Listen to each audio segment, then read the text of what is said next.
Et avec nous pour commenter cette annonce de la Maison-Blanche depuis Marrakech, Hassan Saoud, expert en sécurité et géostratégie. Hassan Saoud, bonjour et merci d'avoir accepté notre invitation. Bonjour et merci pour votre invitation aussi. Ayman al-Zawahiri était le leader d'Al-Qaïda. Joe Biden a confirmé hier la mort de celui qui avait succédé à Ben Laden.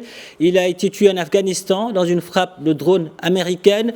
Quelle lecture faites-vous de cette annonce considérée par Joe Biden comme une victoire sur le front de la lutte contre le terrorisme? Effectivement, l'annonce du président américain, il l'a fait parce que c'est une grande prise. C'est quand même le chef de la nébuleuse Al-Qaïda.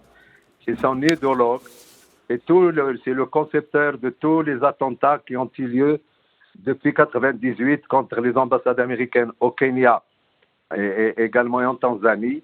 C'est aussi celui qui a fait toute l'ingénierie de l'attaque de l'USS Cool au Yémen et c'est enfin lui qui a fait toute la conception de l'attaque du 11 septembre 2001 de triste mémoire.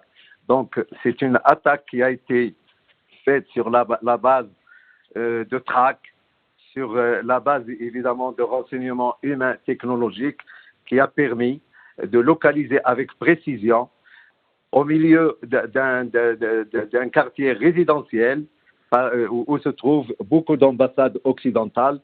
Et donc, c'est tout cela qui a fait qu'on a eu une attaque ciblée qui n'a pas fait de dégâts collatéraux, précise par ce qu'on appelle les missiles Al-Fire à guidage laser et qui a eu raison de ce grand chef, même si son charisme par rapport à son prédécesseur est moindre. Mais c'est une réussite des États-Unis. Alors, et certainement que ça va donner, sur le plan de la symbolique, ça permettra à tous les parents des victimes de faire leur deuil définitivement et de solder un passé assez douloureux.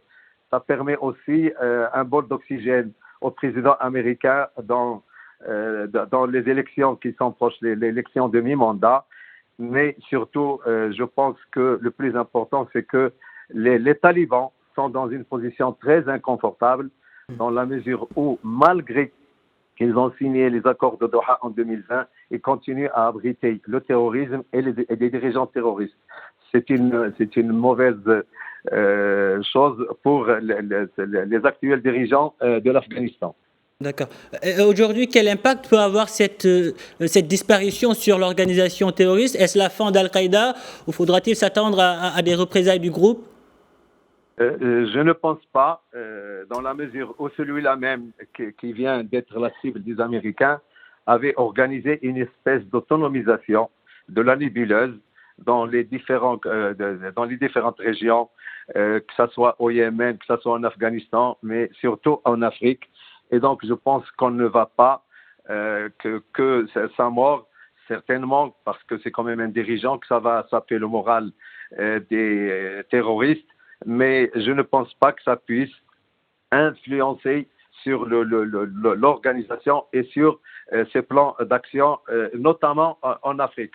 Donc, l'Al-Qaïda, même si elle a été dépassée par le groupe État islamique, continue à sévir dans certaines régions, notamment en Afrique. C'est un serpent à plusieurs têtes. Pardon? Je dis c'est un serpent à plusieurs têtes. Absolument, à plusieurs têtes, et c'est surtout cette capacité autonome de décision des dirigeants dans les régions. Par exemple, le XIM ne va pas être touché parce que ça fait longtemps qu'ils ont acquis cette indépendance d'action et évidemment de tout ce qui est les illustrations du combat en Afrique. Pareil au Yémen. Et donc, à mon avis, c'est vrai que c'est une perte pour l'organisation, mais je ne pense pas que ça puisse avoir une influence sur le cours des opérations. Il faut aussi s'attendre à des mesures de rotation des entités régionales pour évidemment se venger leurs leaders, et ça, les États africains doivent être de plus en plus en alerte. Hassan Saoud, merci. Merci pour toutes ces précisions. Je rappelle que vous êtes expert en sécurité et géostratégie. Merci. Merci beaucoup.